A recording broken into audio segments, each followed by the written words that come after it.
meeting of the St. Bernard Community Improvement Corporation. If we could please have a roll call by the secretary.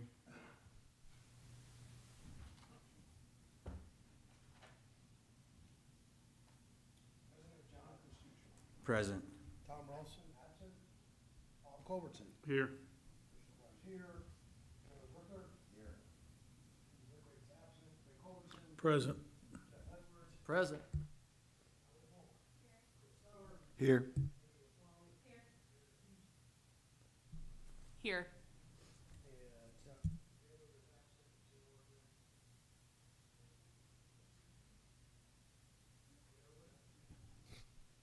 Tim Worthy. Here. Okay, you all have been presented the minutes, and I'm sure you've had an opportunity to read the 14 pages. I didn't know if you've spotted any corrections that would be necessary. I guess starting with maybe those that may not have been present, but I think it is very accurate because it is recorded. So as of right now, is there a motion to accept the minutes as printed?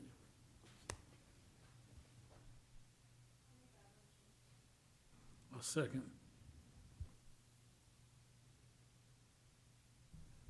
Motion by Ally Palmer, seconded by Ray Culbertson. All those in favor? Aye. Aye. Okay, treasurer's report. The bank balance in the Fifth Third account as of today is $179,848.61. The First State Bank is $5,328.87. On the First State Bank, since they've closed the St. Bernard location, I'm going to have to go out and get some statements from them. So I'm recommending to the board that we go ahead and close the First State Bank account and move everything into Fifth Third. There's no need to continue to have that bank account. So I'll put that motion on. I don't know if we got to put a motion on to vote to close down that First State Bank account and move it into Fifth Third or not. Okay, so I'll make that motion. I'll second it. Motion to close that bank account by Bob Culbertson, seconded by Ray Culbertson. Is that an up-down vote? All those in favor? Aye. And again, and this is a comment after the fact, but we no longer are required to have any kind of relationship with them. There was a requirement that we did have an account strictly because we did have a loan for the building, but that's all fulfilled. Yeah. Yeah. Okay, as far as action items, update on existing tenant, legal counsel that has been retained. There really is not a lot of an update at this point, so basically there's still progress, communication, but there isn't anything drastic to report, and we don't have anyone packing up as of yet. So we'll hopefully have something by the next meeting, which kind of carries in again into the status of the demolition bid, contract, and scheduling.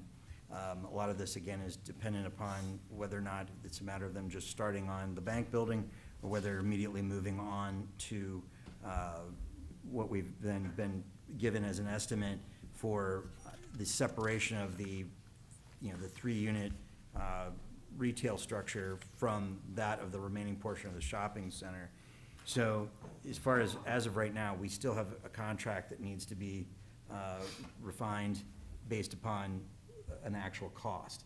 So within this bid, again, we already approved the we have $266,000 that was bid, the original amount, plus the additional amounts that we have in the 3 parts that would need to be added to the contract itself.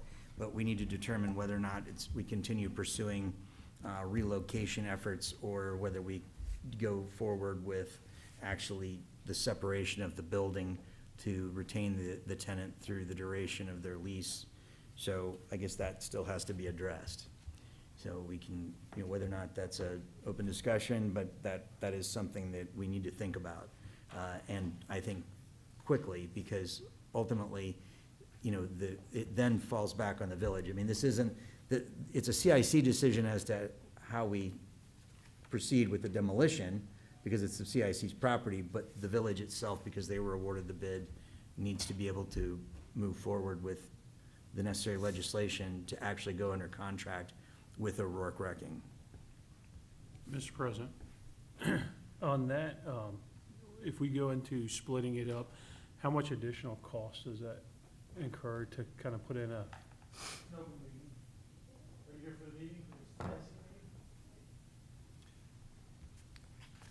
Yeah. So, yeah, we're just under 82,000, 81,800. Yeah, this, Okay. O'Rourke has sent in, Tim, I assume you've taken a look at this. O'Rourke has sent in a revised number that includes separation of Ace Cash Express, shoring of the demising wall, and cutting and capping of utilities. It totals an additional 81,800. So is it the 266 on page 3 plus the 81, or is 266 inclusive of? It would be plus the 81, Okay. so 347. So 340 something? Yeah. Okay. But the amount of the grant that we received, or that the village received, would cover that amount, and then we would just have to cover First State Bank. So the grant, that particular grant was, again, what was awarded from Hamilton County was 339,000. So that's not a bad amount, but I guess that we'd have to look at if indeed they did the more careful demolition that again is a little more labor intensive, on that structure, there still would be funds needed to make some necessary renovations, at least to make say, for example, the Boost Mobile location, whether or not, we go and start looking with the potential new property owner itself in making it, white box ready so that the 2 other units could be rented. But we can't obviously leave it in the current condition with boards on the windows. So, but at least we would have the ability to keep the current tenant in place without having to worry about a further delay. What's the status of the other grants that we've received? As So far it's- as using that money, either for So, the demo or the white boxing? We have not in this case. There is some overlapping cost. We would have to determine for the funds available that were awarded to us through the state as to whether or not there is anything specific about that type of demolition. We have to look at that as far as whether they could pick up that cost. Because there's some costs that are involved that are outside of demolition that, are more on the restorative efforts and also, stabilizing as to whether or not that would be covered. And we need to look at that. That's really more Taylor's probably, so we'll probably ask Taylor to look into that and see what qualifying funds are available in that. So the additional grant money has officially been awarded. It was awarded to the village or the CIC? The second grant for the 458,000 roughly was awarded to the CIC. Okay.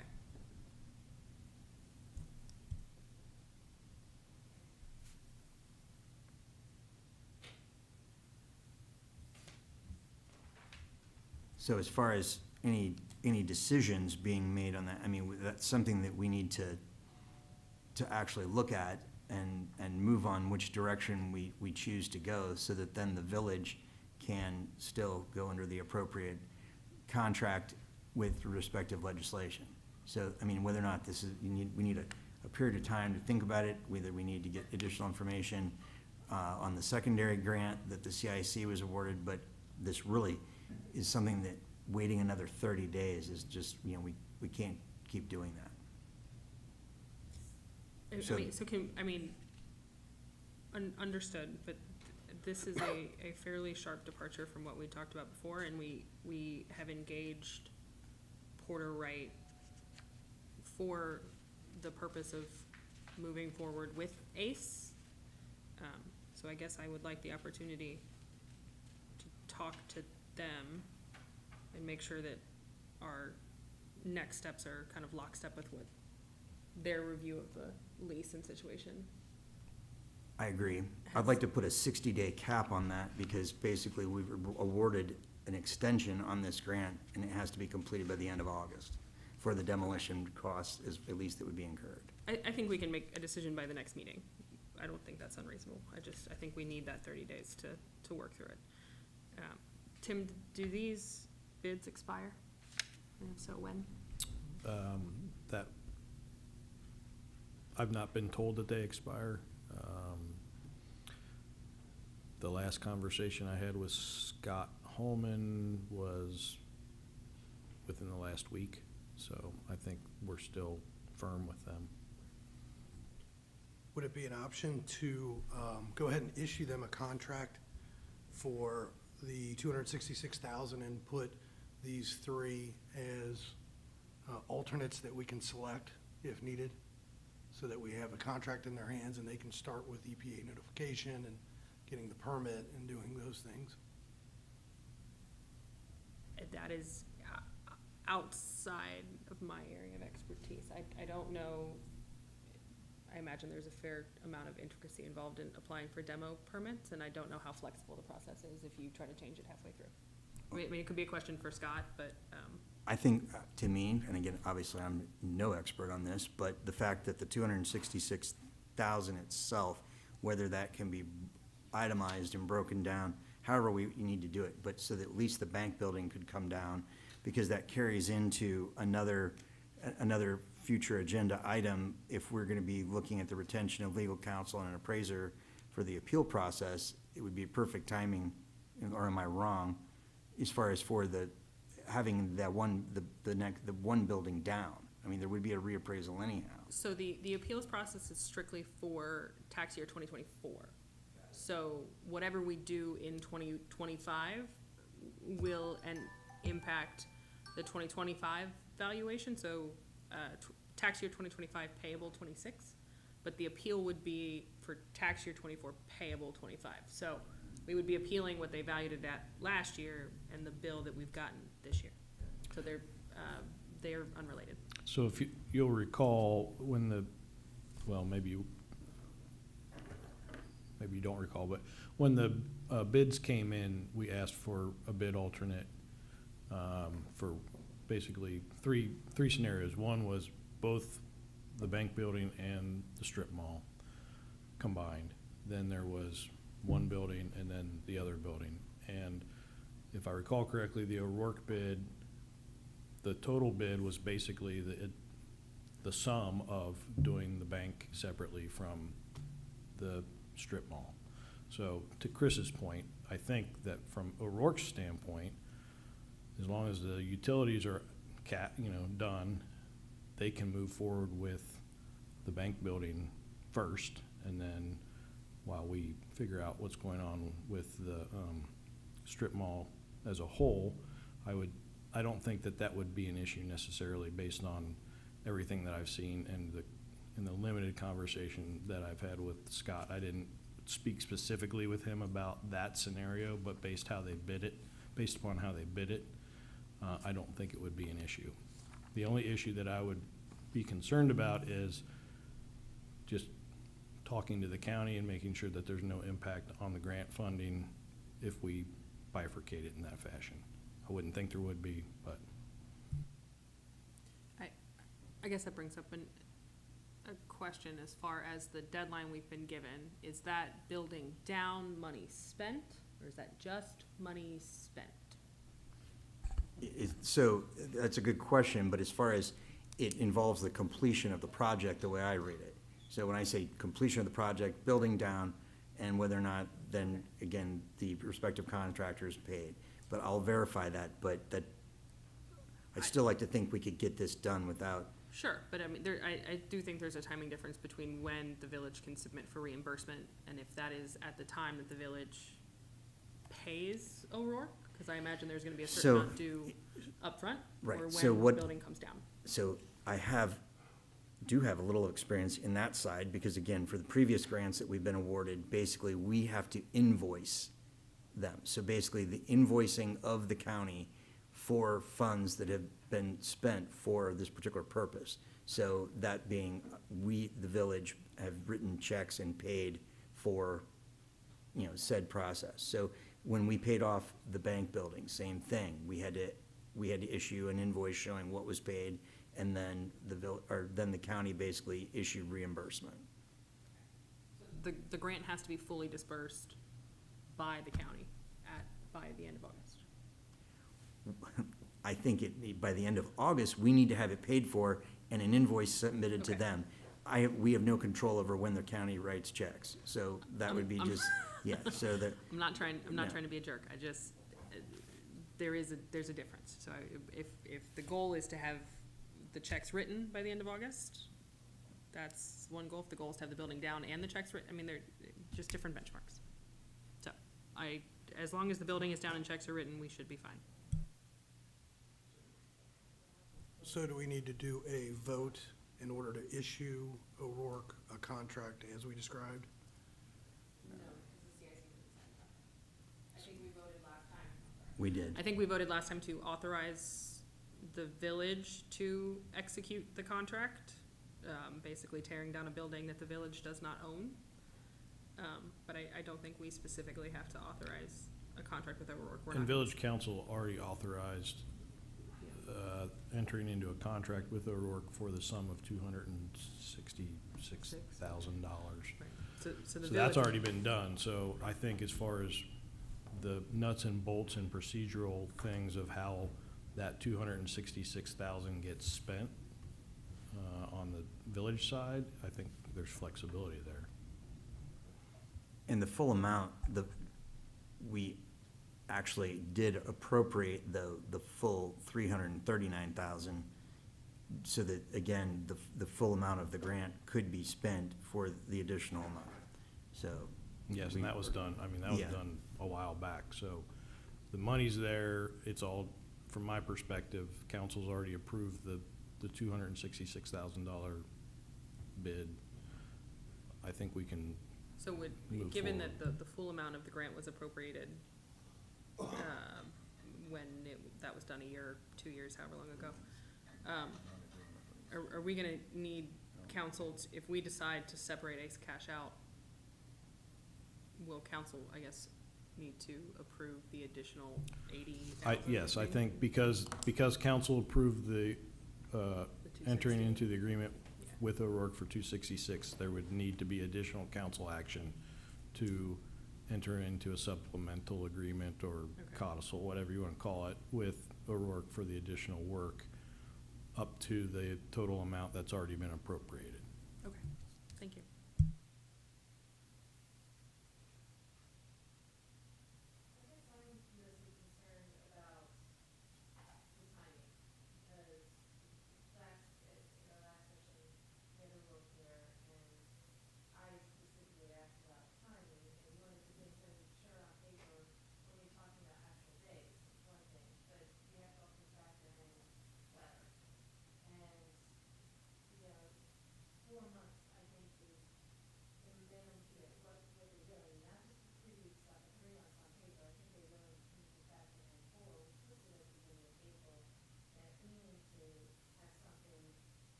Sounds like we're gonna go forward with, and by we, I mean the village, because it's really the village signing the contract, with the bid for the 266. So the process is going to start, if I've understood.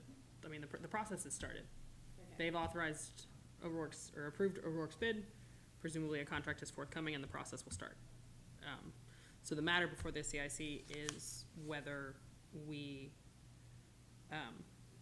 basically cut ACE Cash out and have them demo all of the shopping center but for those 3 little shops.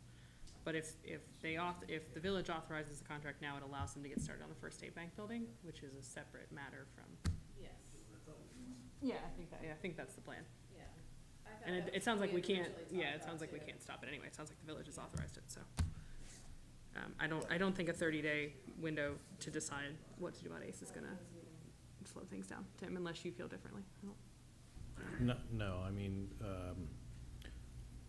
I talked with representatives from Duke and they started working on the utility work. There's some prep work that'll need to take place. That'll take some period of time before the actual demolition begins as well. So having a 30-day window to get finality on what's going on with the strip mall, I don't anticipate that would be an issue. Okay. All right, unless anyone else has anything, next item would be the CIC mowing bids for 2025. And we had a record number of contractors that submitted bids. 5, which is, Nice. that's never happened. The most we've had since I've been involved was 2, and sometimes just 1. So anyhow, basically, the lowest bid that was submitted was by JMS Landscaping for $440 per mowing cycle, which is, again, per, basically 10-day period. The next closest bid would have been Stripes Landscaping at $485. We had Early Birds Lawn Care at $540. We had Flourish Lawn and Landscape at $550. And then we had Bear Lawn Care at $680. So again, the low bidder being JMS Landscaping at $440. So I would like to ask for a motion to accept the bid from JMS Landscaping to allow them to go under contract with us for the 2025 mowing season. Mr. President, make a motion, we accept the bid with JMS Landscaping. I'll second. Motion by Ray Culbertson, seconded by Jeff Edwards. Is this an up-down vote? Since it is a contract, yes. Yes, then President Stuchel, Yes. Bob Culbertson, Yes. Chris Schulmeyer votes yes, Joe Bricker. Yes. Ray Culbertson, Yes. Jeff Edwards, Yes. Ali Palmer. Chris Sauer, Yes. Amy Osmali. All yeas, no nays. Okay, next, I'm gonna basically turn this one over to Meredith for the retention of legal counsel and appraiser for the tax appeal process. So the taxes on the shopping center parcel last year for tax year 2024 were $30,000 a half, which is, for those that struggle with math like me, $60,000 a year, which to me is quite a lot of money for a defunct shopping center. So there is a way to appeal that valuation. The auditor currently has it valued at about $2.1 million, which is both the building and the land. I don't know that we would get 2.1 for it on the market today. So I would propose that we challenge that valuation in the hopes of getting a reduction on our property tax bill for 2024. We can, if we choose, include the First State Bank parcel in that as well. The taxes on that are lower, they're about $9,000 a half. I don't have the valuation off the top of my head, but I think our burden is going to be much higher on the First State Bank building than it will be on the shopping center.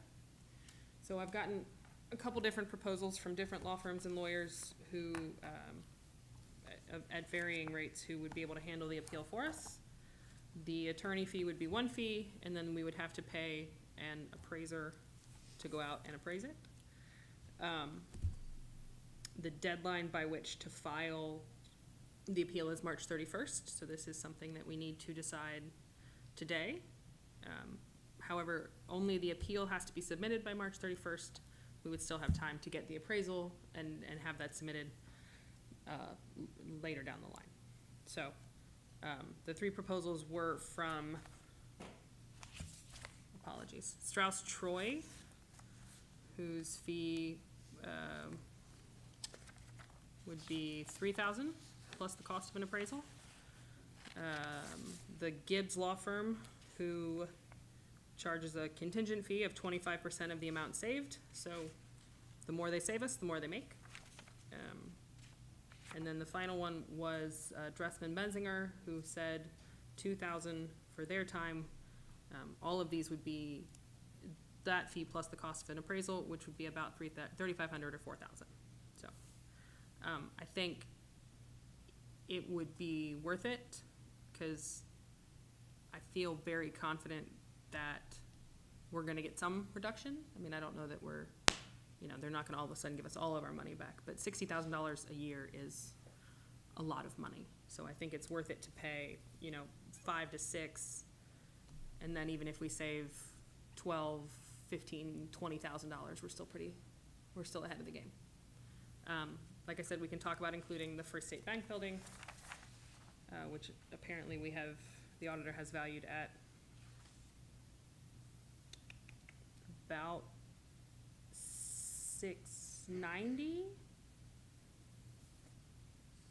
So, I mean, we may be able to get some savings if we include that, but, that was not part of the original proposal that I asked the attorneys to give, so there may be some additional cost if we decide to go that route.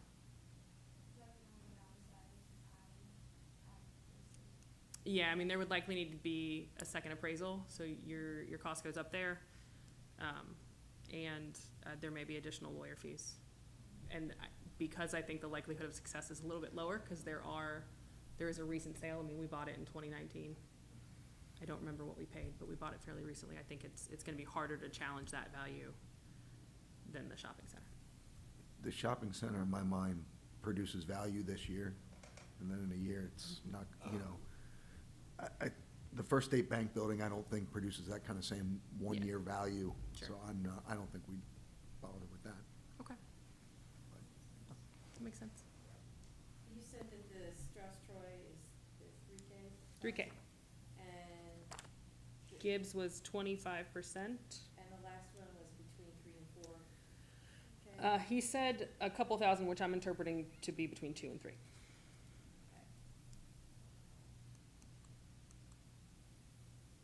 I mean, the other option is, I would prefer to have somebody who is experienced in it do it. I've never done this type of work, but I'm happy to try to blunder my way through.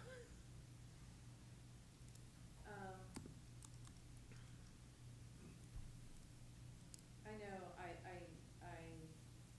know I've heard good things about Strauss-Troy. Mm-hmm. And their price being similar to the third group that you mentioned. Mm-hmm. With your experience in this realm, do you have a I mean, if their pricing are so similar, would you have a preference? I do not. They're both really well-respected law firms.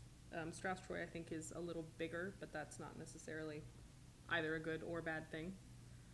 And I think a lot of the $3,000, or a lot of the fee is going to be for the attorney in question to show up at the hearing, which is where I think most of the value is going to be. I mean, the complaint form itself it's fairly straightforward, but as far as understanding the nuances of arguing in front of the Board of Revision, I think that's where most of the fee comes from. So I do not have a preference.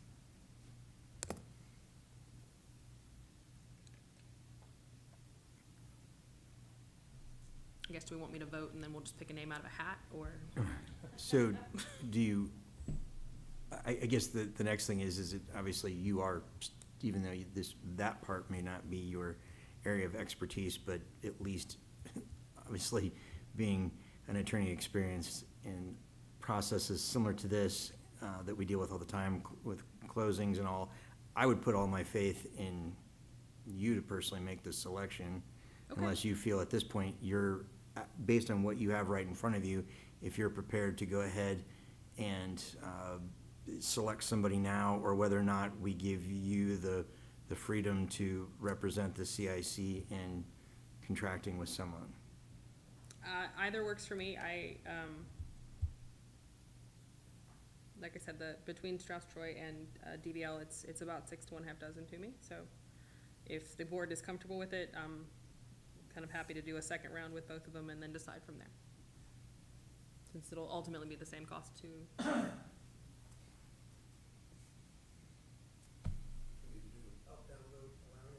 I need a motion approving the expenditure and authorizing me to execute any engagement letter or fee agreement on the CIC's behalf. So I need that motion from somebody on the board. Okay. Take your time. I'll make a motion to cover what Meredith just went through. To expenditure and So, Ray's motion, if he doesn't mind me putting words into his mouth. Ray's motion is that we authorize the expenditure of up to $3,000 for legal fees and up to $4,000 in appraisal fees, and that Meredith Hughes be authorized to execute any fee agreement or engagement letter on behalf of the CIC relative to the property tax appeal process. that's exactly what I was gonna say. I thought so. It's exactly what you're thinking. Mm-hmm. Culbertson, seconded by, Joe Bricker. All those in favor? Aye.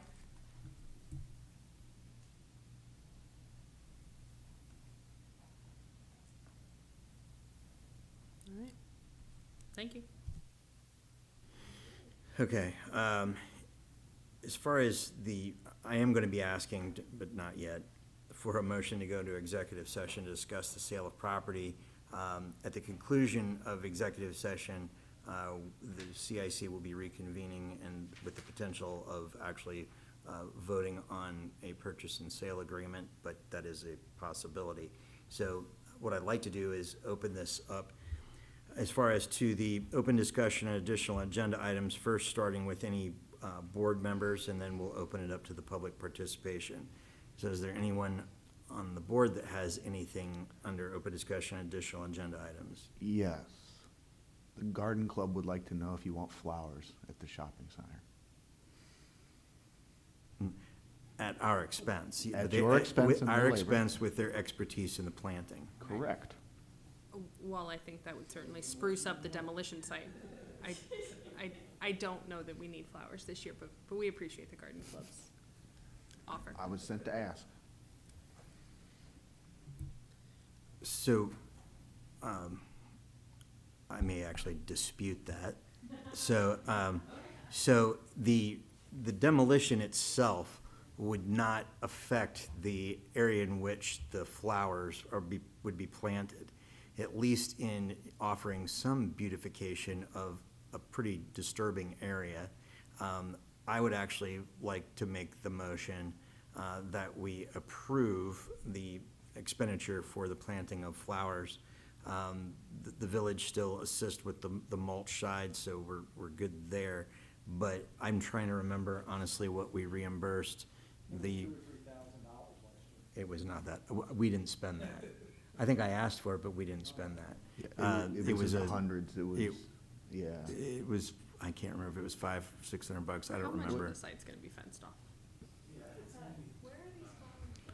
They- Is Yeah, this around I- the bus station? Yeah, it's Elevated planting areas that. Along Vine. Decorated, so one being around the bus, then there's some on the next set where there's some seating, and then on down actually being north.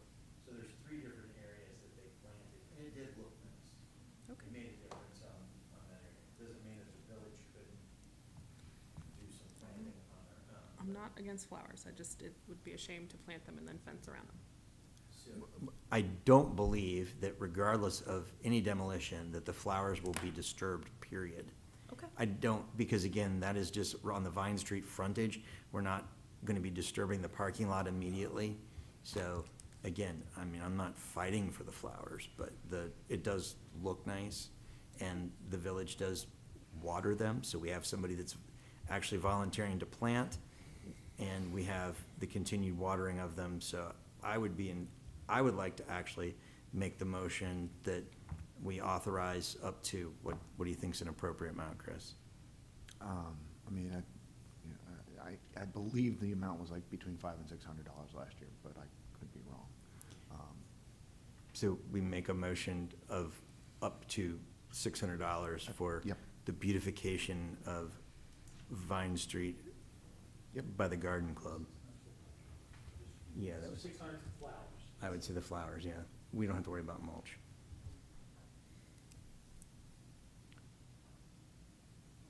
Somebody other than myself, I don't mind being the one. I'll make a motion that we appropriate $600 for the beautification I'll second. via flowers. I made the motion, seconded by Amy Usmali. All those in favor? Aye.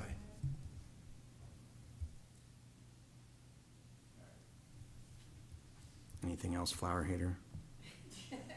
I would just like to bring up that the CIC's website on the village server could use a bit of a refresh, and that it may be worth evaluating how accurate the list of available properties is, and whether we should continue to list kind of the application process, since we seem to have reached a stasis as far as what properties are available and what properties have garnered any interest. So I agree with all of the above, that we do need to change what is there. I do also think that once we get to a point where we are moving forward under contract, that we could then give some news updates, at least on progress, but we should probably remove the identified process that we have for the purchase of property until the next available properties come about. But again, we do have, I think there are a couple that we were looking at the potentially being available, one being on Clay Street, but as far as the others have not been listed for sale. I actually would also probably, until we know for sure what we need as far as parking, I probably wouldn't look at the other Clay property until we know for sure what might need to be addressed there. But I think we do need to update the board members, obviously, for sure. I'll talk with tomorrow with Heidi, and then we'll update the minutes, what Chris has, what I have, and you have, and we'll be current. Okay. I have one question. Is there plans when you can come out for the dinner to incorporate some kind of like a banner or something to text or something announcing to the public because they're in their home, this is a great project and that we're making progress. Because the general public access So basically what you're asking for is the purchase of a banner. I think that's something that we could probably do. I say we can get an estimate on what that might be, whether one banner's adequate, but I guess I'm not saying that it's self-explanatory when there's a couple big pieces of equipment there. I mean, that's pretty much kind of like free advertising, but maybe we can, we'll work, I think we can work on something. If I can interject, you might want to contact Civitas and see if they are interested. I mean, it would behoove them, I would think, to announce what they're planning to do there once we get to that point. perfect. I mean, I think it's just an opportunity to, it's an opportunity that really I think would be beneficial.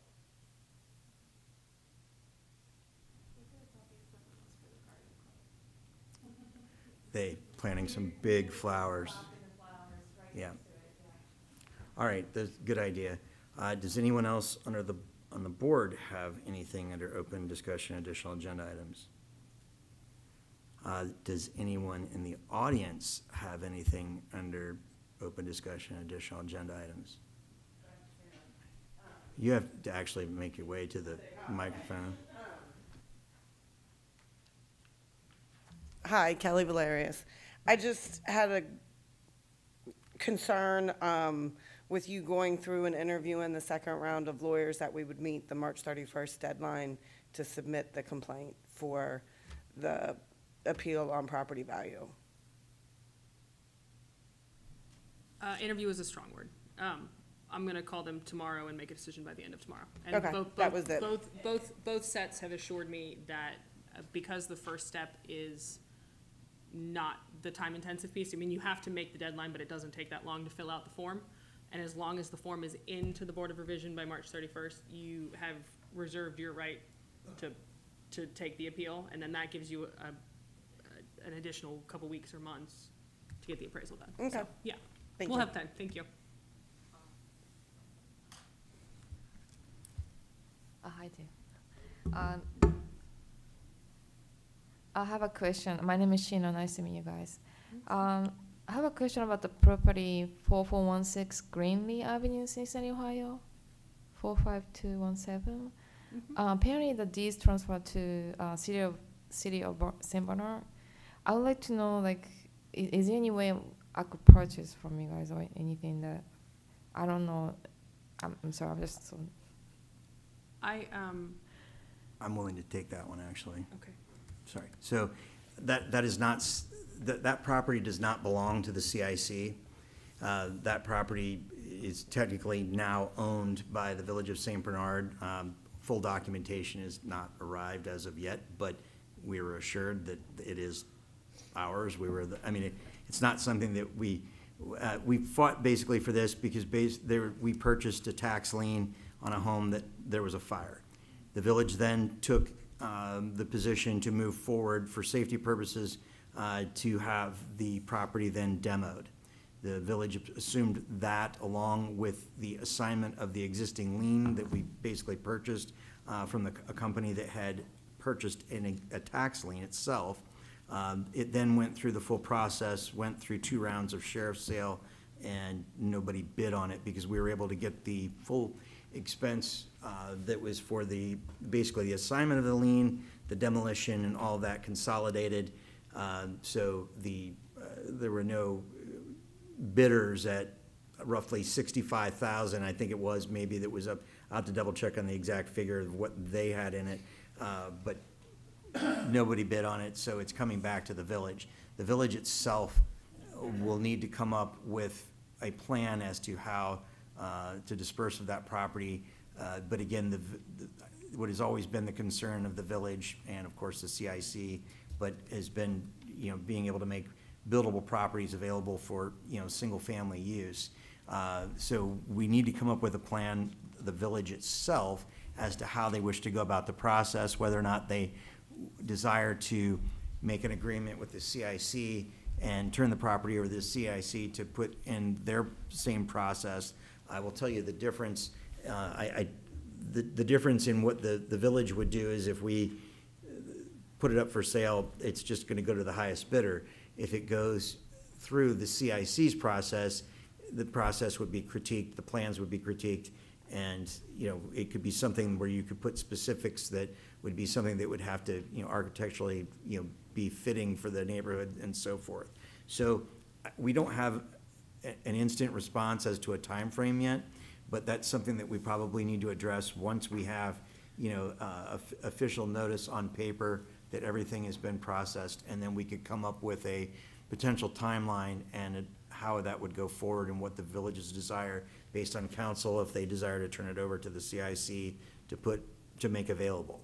But it wouldn't be something, and there's really no need, if it does come back to the CIC as far as to go into their portfolio, to say that there needs to be any delay in making it available. I don't see any reason. It doesn't fall into any future group development of any other properties, because it is a random, and I think that based on the desire here for St. Bernard and our desire to also at the same time increase density, need to look up a way to make it available for, someone that wants to build a new home. So there will be something that would be properly advertised, and, I'll bring that up to council that we need to move on that and come up with a plan as to how they wish to disperse that property. And we'll make it available. Okay, well, I don't want to miss the opportunity, when you guys advertise, like, how can I? So we'll make sure that it's appropriately advertised on the village website. We'll make it available in the village newsletter. We'll make it available on the village Facebook page. And then, we'll make sure that it's properly announced, and there'll be a period of time that, once we come up with a plan, that you could submit for what your desired use of the property would be. Thank you, President. Appreciate you.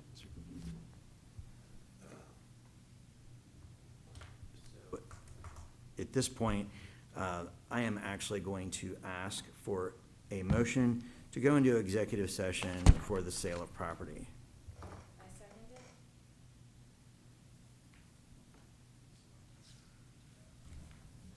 Let's do an up-down vote. Jonathan Stuchel, Yes. Bob Culbertson. Yes. Chris Schulmeyer votes yes. Joe Brickler. Yes. Ray Culbertson. Yes. Jeff Edwards. Yes. Ally Palmer. Yes. Chris Sauer. Yes. Amy Osmalley. Yes. All yeses. We are in executive session. Come out of executive session. Make a motion that we come out of executive session. Motion made by Ray Culbertson to come out of executive session, seconded by Joe Brickler. All those in favor? Aye. Motion to adjourn, do we do that? We do, I thought we had to do a top-down vote on the come out, I thought. Oh, to come out of executive session. Okay, we'll do an up-down vote on that. Sorry.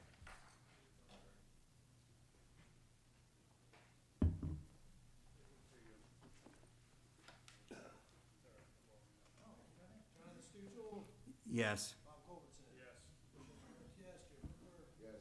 Ray Culbertson. Yes. Jeff Edwards. Yes. Ally Palmer. Chris Sauer. Yes. Amy At this point is, I share the next meeting, April 22nd at 6 PM unless a special meeting is called. At this point, do we have a motion to adjourn?